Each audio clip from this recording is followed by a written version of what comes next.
ہمارے نبی پاک صلی اللہ تعالی علیہ وسلم کو اللہ نے اختیار دیا، جتنا رہنا چاہتے ہیں رہ لیں، لیکن موت آپ کے لیے ہے۔ موت سے پاک صرف آپ کا رب ہے، باقی کوئی نہیں۔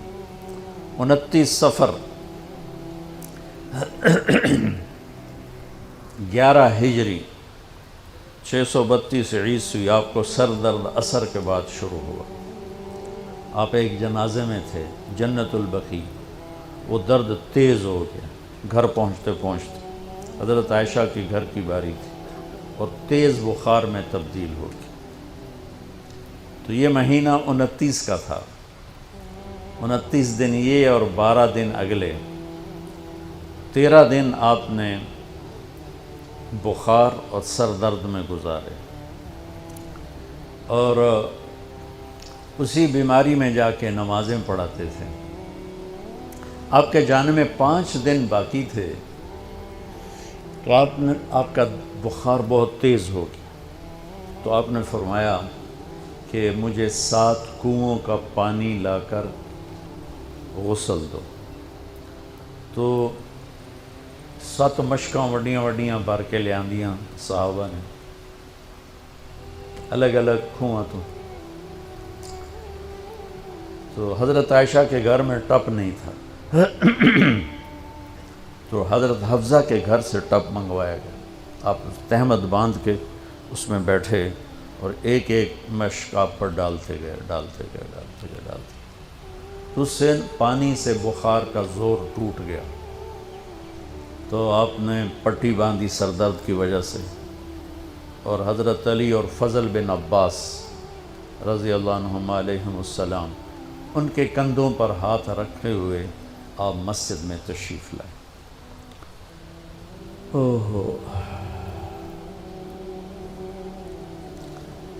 اور مسجد بھری ہوئی تھی۔ آپ نے ایک چھوٹا سا بیان دیا، وہ آپ کو سنانا چاہتا ہوں۔ آپ نے فرمایا، لوگوں، میں ایک زمانہ تم میں گزار کے جا رہا ہوں۔ میں نے کسی کا حق مارا ہو تو مجھ سے لے لو، کسی پہ زیادتی کی ہو تو بدلہ لے لو، کسی کو تھپڑ مارا ہو، سوٹی ماری ہو، بدلہ لے لو۔ قیامت کے دن میرے اوپر کوئی مقدمہ نہ کر دینا، میں اس دن کی پیشی کو برداشت نہیں کر سکتا۔ جن کے طفیل لوگوں کی پیشیاں معاف ہو جائیں گی، جن کے طفیل حساب شروع ہو، جن کی طفیل کروڑوں اربوں گناہ گار ان کو معافی ملے گی، وہ امت کو کیا پیغام دے کے جا رہے ہیں کہ جب میرے ذمے کوئی ہے تو ہون لے لو، اتھے نہ منگیا جائے۔ آپ نے اس کو اتنا دہرایا کہ صحابہ رونے لگے۔ تو آپ نے اتر کے ظہر کی نماز پڑھائی، پھر ممبر پہ آ گیا، پھر اسی بات کو دہرایا، میں نے کسی کا حق مارا ہو، کسی کو تھپڑ مارا ہو، کسی کو سوٹی ماری ہو، کسی پر زیادتی کی ہو، یہ میری جان بھی حاضر ہے، میرا مال بھی حاضر ہے، یہیں فیصلہ کرو میرے ساتھ، آگے نہ اٹھانا۔ ایک آدمی کھڑے ہو گئے، یا رسول اللہ، آپ نے میرے 3 روپے دینے۔ آپ نے فرمایا، ضرور دینے ہوں گے پر مجھے یاد نہیں، ذرا یاد تو کراؤ۔ کہ یا رسول اللہ، آپ کے پاس سائل آیا تھا تو آپ کبھی سائل کو لوٹاتے نہیں تھے کہ نہیں بھی میرے کو ہے کوئی نہیں، یہاں تک کہتے تھے وہ فلاں دکاندار سے جا کے ادھار لے لے، جب میرے پاس آئیں گے میں تیرا ادھار چکا دوں، خالی نہیں بھیجتے تھے۔ تو کہنے لگے، یا رسول اللہ، سائل آیا تھا، آپ کے پاس تھے نہیں، آپ نے مجھ سے پوچھا تیرے پاس کچھ ہیں؟ تو میرے پاس 3 درہم تھے، تو آپ نے کہا اس کو دے دے، میں تمہیں دے دوں گا۔ تو ہم نے کہا ہاں، یاد آ گیا۔ تو پھر آپ کے گھر میں تو ایک چھٹانک تیل نہیں تھا کہ ڈیبا بال جائے، تو آپ نے فرمایا اپنے چچا زاد فضل بن عباس، فضل تو میرا یہ قرضہ ذمہ لیتا ہے؟ کہا جی۔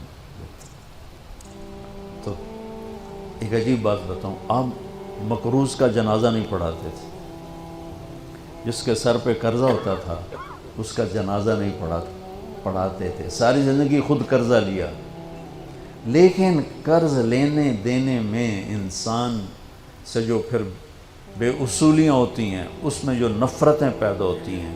اب دیکھتے نہیں ہو یہ فیصل آباد کے بازاروں میں روزانہ تاجر کیسے گریبان پکڑ کے ماں بہن کی گالیاں دے رہے ہوتے۔ میں ان تاجروں سے کہتا ہوں، یا ادھار دینا بند کرو یا گالیاں دینا بند کرو۔ کیوں کسی کی بیٹی کی عزت کو اچھالتے ہو؟ لاکھ 2 لاکھ کے پیچھے نہ کسی کی ماں چھوڑتے ہو نہ بہن چھوڑتے ہو. بھائی وہ حقوق کا معاملہ بہت سخت، بہت سخت.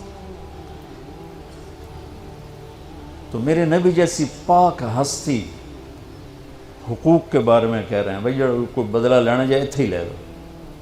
تو صحابہ حاضر خدمت ہوئے، یا رسول اللہ لگتا ہے جانے کا وقت قریب ہے. تو آپ رونے لگے. آپ نے کہا میں تمہیں اللہ کے سپرد کرتا ہوں، اللہ تمہارا ساتھی اور حامی اور ناصر ہو. جمعرات کا دن عشاء کی نماز آپ پڑھانے کے لیے اٹھے اور غش آیا اور دوبارہ لیٹ گئے. تو پھر تھوڑی دیر کے بعد آپ کو دوبارہ ہوش آیا تو آپ نے فرمایا عشاء کی نماز ہو گئی ہے؟ کہا جی نہیں، آپ کا انتظار ہے.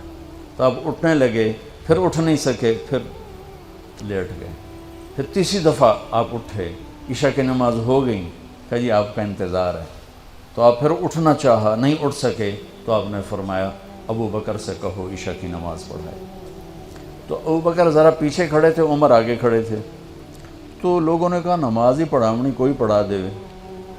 تو انہوں نے عمر کو آگے کر دیا، وہ پہلی صف میں کھڑے تھے. جب حضرت عمر نے اللہ اکبر کی تو آپ نے اندر میں آواز سنی تو زور سے فرمایا کہ عمر کو پیچھے کرو، ابو بکر کو آگے کرو. میرے رب کا فرمان ہے میرے مصلی پر صرف ابو بکر کھڑا ہو سکتا. تو عمر کو پیچھے کیا گیا اور ابو بکر کو آگے کیا گیا.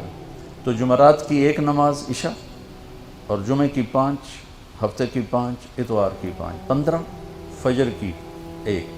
تو جمعرات اور پیر کی 1 اور یہ 15، 17 نمازیں آپ نے پڑھائیں اللہ کے نبی کی موجودگی میں. تو ہفتے کا دن تھا تو جبریل آئے، یا رسول اللہ مجھے اللہ نے آپ کی خدمت میں بھیجا ہے کہ میں آپ کا حال پوچھ کے ہوں، آپ کا کیا حال ہے؟ تو آپ نے کہا جبریل بڑی تکلیف ہے. اتوار کو پھر اللہ کے نبی کی خدمت میں جبریل ہے، یا رسول اللہ مجھے اللہ نے بھیجا ہے میں پوچھ کے ہوں کہ آپ کا کیا حال ہے؟ آپ نے کہا جبریل بڑی تکلیف ہے. پیر کے دن، ہفتے کے دن آپ ظہر کی نماز کے لیے حضرت علی اور فضل بن عباس کے کندھوں پہ ہاتھ رکھ کر آپ مسجد میں انٹر ہوئے. ابو بکر نماز پڑھا رہے تھے. تو آپ نے یہاں سے محسوس کیا کہ اللہ کے نبی انٹر ہو رہے ہیں تو وہ پیچھے ہٹنے لگے. تو آپ نے ایسے ہاتھ کا اشارہ کر کے روکا اور ان کی لیفٹ سائڈ بیٹھ کر آپ نے 4 رکعت نماز ظہر عصر ادا فرمائی. یہ آپ کی آخری ملاقات تھی اپنی امت کے ساتھ. اس کے بعد آپ اللہ کی خدمت کے پاس حاضر ہو گئے. پیر کی صبح ہو آپ نے تھوڑا سا دروازہ کھول کے امت کو نماز پڑھتے دیکھا. تو جب دروازہ کھلنے کی آواز آئی تو حضرت انس فرماتے ہیں کہ سارے نمازی ایسے بھولے کہ جیسے نماز میں ہم ہیں ہی نہیں، اور سارے اللہ کے نبی کو یوں دیکھنے لگے. ایسے کسی کو یاد ہی نہیں رہا کہ ہم نماز پڑھ رہے ہیں، سب یوں دیکھ رہے ہیں. جب آپ نے دیکھا یہ تو نماز میں ہی میری طرف متوجہ ہو گئے اور نماز میں کمی آ رہی، تو آپ نے پھر پردہ گرا دیا. یہ آپ کا اور امت کا آخری دیدار تھا. تو اشراق کے بعد آپ نے یہ 7 جون سخت گرمی تھی اور 12 ربیع الاول 632 عیسوی اور 11 ہجری. تو آپ نے اپنی ساری بیگمات کو بلایا. حضرت عائشہ فرماتی ہیں میں نصیب والی ہوں کہ مات فی سحری و نحری، اللہ کے آخری نبی میری ٹھوڑی اور سینے کے درمیان اللہ کی بارگاہ میں پیش ہوئے. یہ کیفیت تھی میرے نبی کی. یہ اس طرح آپ نے اپنی بیگم کے سینے پر سر رکھا ہوا تھا اور اس طرح نیم دراز تھے آپ اس طرح. تو آپ نے اپنی ساری بیویوں کو بلایا اور ان سے ملاقات کی. کچھ نہیں بتایا کہ میں جا رہا ہوں. اس کے بعد آپ نے بیٹی فاطمہ کو بلایا اور ان سے فرمایا کہ بیٹی میں جا رہا ہوں. تو وہ رونے لگیں. تو ہم نے کہا رو نہیں، سب سے پہلے تو ہی آئے گی مجھے ملنے. 6 مہینے بعد بیٹی کا بھی انتقال ہوتا. پھر آپ نے مولا علی کو بلایا، ان کا سر اپنی گود میں رکھا اور ان کی کمر پہ ہاتھ پھیرتے رہے اور دعا دیتے رہے. دعا یہ سب کچھ بڑے سکون کے ساتھ ہو. آخر میں دونوں بچوں کو بلایا، حسن حسین. جن میں آپ کی جان اٹکی ہوتی. آپ فرمایا کرتے تھے میری آنکھوں کی ٹھنڈک، میرے دو پھول، میری دنیا کی بہار، میرے جگر کے ٹکڑے. تو آخر میں دونوں بچے بولائے اور یوں جو لیا نا سینے سے لگا تو ساتھ ہی آن سے شروع ہو. وہ سارا منظر آگے کھل گیا. تو بے ساختہ ایک دفعہ آپ نے حضرت ام سلمہ سے فرمایا، ام سلمہ آپ کی بیگمات میں سے، کہ ایک فرشتہ آ رہا ہے جو آج تک کبھی نہیں آیا، پہلی دفعہ آ رہا ہے مجھ سے ملنے، تم دروازے پہ کھڑی ہو جاؤ، کسی کو اندر نہ آنے دینا. وہ کھڑی ہو گئیں. تھوڑی دیر میں کہیں سے امام حسین آ گئے کھیلتے ہوئے. وہ اندر جانے لگے، انہوں نے روک لیا. روکا تو وہ رونے لگے، روئے تو انہوں نے چھوڑ دیا. تھوڑی دیر کے بعد اندر سے زور زور سے رونے کی آواز آئی اللہ کے نبی کی، تڑپ تڑپ کے رونے کی آواز. اندر گئے تو کیا دیکھا کہ آپ نے حسین کو یوں سینے سے لگایا ہوا تھا زور سے، اور یہ آپ کی کیفیت تھی، ہل ہل کے رو رہے اس طرح، پوری باڈی آپ کی غم کی وجہ سے ایسے کانپ رہی، شیورنگ تھی ایسے. تو حضرت ام سلمہ نے پوچھا یا رسول اللہ میرے ماں باپ قربان کیوں رو رہے ہیں، کیا ہوا؟ کہا یہ فرشتہ میرے پاس کھڑا ہے، مجھے کہہ رہا ہے آپ کو اس سے بہت پیار ہے. میں کہہ رہا ہوں ہاں. مجھے کہہ رہا ہے آپ کی امت ہی اس کو ذبح کر دے گی، اور مجھے وہ مٹی دکھائی ہے جس میں اس کا خون گرے گا. تو وہ ان دونوں کو گلے سے جو لگایا نا تو بے ساختہ آنسو، پھر ان کو بھی رخصت فرما دی. بس ان کے جانے کے تھوڑی دیر بعد جبریل آ کے کھڑے ہو گئے. آپ نے فرمایا کیا بات؟ کہنے لگے جی باہر ملک الموت کھڑا ہے، اندر آنے کی اجازت چاہتا. آپ نے کہا آ جائے. اس نے اندر آ کر کہا السلام علیکہ یا رسول اللہ. پھر کہنے لگا یا رسول اللہ آپ پہلی ہستی ہیں جنہیں میں سلام کر رہا ہوں، میں نے کبھی کسی کو سلام نہیں کیا. پھر کہنے لگا یا رسول اللہ آپ پہلی ہستی ہیں جن کے بارے میں اللہ نے فرمایا پوچھ کے اندر جائیں، ایویں نہ وڑ جانا، اجازت ملے تو جانا ورنہ واپس آ جانا. یا رسول اللہ آپ پہلی ہستی ہیں اللہ نے فرمایا آنا چاہیں تو لے آنا. ہو کیا دربار ہے، کیا مقام ہے. موت بھی اجازت منگتی پہ، اور رہنا چاہیں تو چھوڑ کے آ جانا.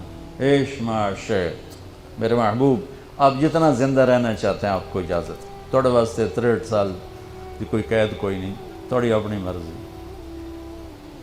تو آپ نے پوچھا اگر میں تمہیں اجازت دے دوں تو میری جان بھی نکالو گے؟ کہ جی رسول یہ تو اللہ کا امر ہے، میری کیڑی اوقات. تو آپ نے جبریل کو دیکھا. اب ذرا میری آنکھوں کو دیکھو. تو آپ نے یوں کیا.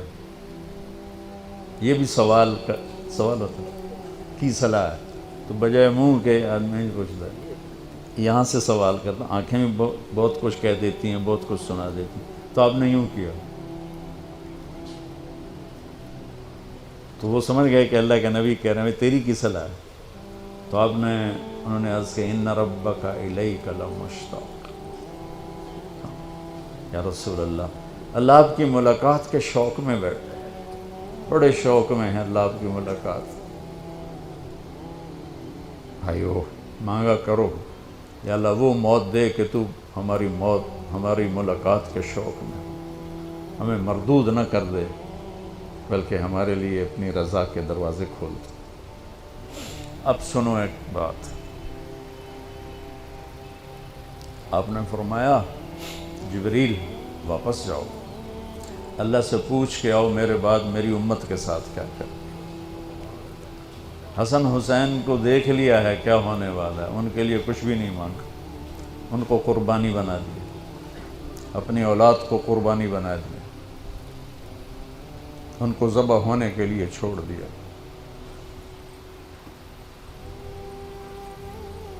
اور تمہارے لیے ہاتھ اٹھا دیا کہ پوچھ کے آ پہلے میرے بعد میری امت کے ساتھ کیا کرے. سن لو میری بات، میرے رب کی قسم، عزت و جلال کی بریائی کی قسم، اگر میرے نبی یہ بات نہ اٹھاتے تو آج ہم باندر اور خنزیر اور کتے ہوتے، انسان کوئی نہ ہوتے. ایک مچھی کھادی آئی موسیٰ علیہ السلام دی قوم تے اللہ باندر بنا چھڑے سے کونو قردتن خاسئین قرآن بندر بن جاؤ ذلیل و خوار ہو کر. اور پابندی کیا تھی؟ ہفتے نو مچھی نہ کھاؤ.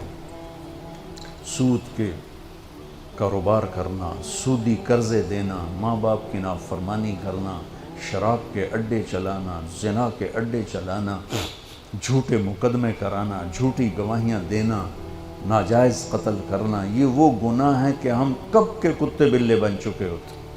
یہ تو اس کملی والے کو دعا دو جو اولاد کو چھوڑ دیا تقدیر پر اور تمہارے لیے جولی پھیلا دی. کیا کرو گے میری امت کے ساتھ؟ جبریل واپس آئے، پیغام لائے، یا رسول اللہ، اللہ فرما رہے ہیں ہم آپ کی امت کو تنہا نہیں چھوڑیں گے. آپ نے کہا الآن قرۃ عینی، واہ یا رسول اللہ، قربان جائے. آپ نے کہا اب میری آنکھیں ٹھنڈی. اللہم الرفیق الاعلی، یا اللہ ہوں بلا میں آمن تیار. وہ جو چند لمحے تھے اس میں پھر آپ نے امت کو وصیت فرمائی، الصلاۃ، میری امت نماز نہ چھوڑنا. 90% لوگ نماز چھوڑ گئے. وما ملکت ایمانکم، اپنے نوکر، ملازم، غریب ان پہ ترس کھانا، فرعون نہ بننا. حقوق اللہ، حقوق العباد. حقوق اللہ میں نماز سب سے اعلیٰ، حقوق العباد میں غریب سب سے اعلیٰ. تو ان کو سمیٹ کر پورا دین بتا دیا. الصلاۃ، میری امت نماز نہ چھوڑی. وما ملکت ایمانکم، اپنے نوکر چاکر، نوکرانیاں، غریب لوگ ان پہ رحم کرنا. انہی دو باتوں کو اب دہرا رہے تھے. پھر آواز کمزور ہوئی تو کہا الصلاۃ، الصلاۃ، الصلاۃ، نماز، نماز. پھر آخری لفظ سے اللہم الرفیق الاعلی، مولا تیرا ساتھ چاہتا. اور اللہ کا امر پورا ہو گیا.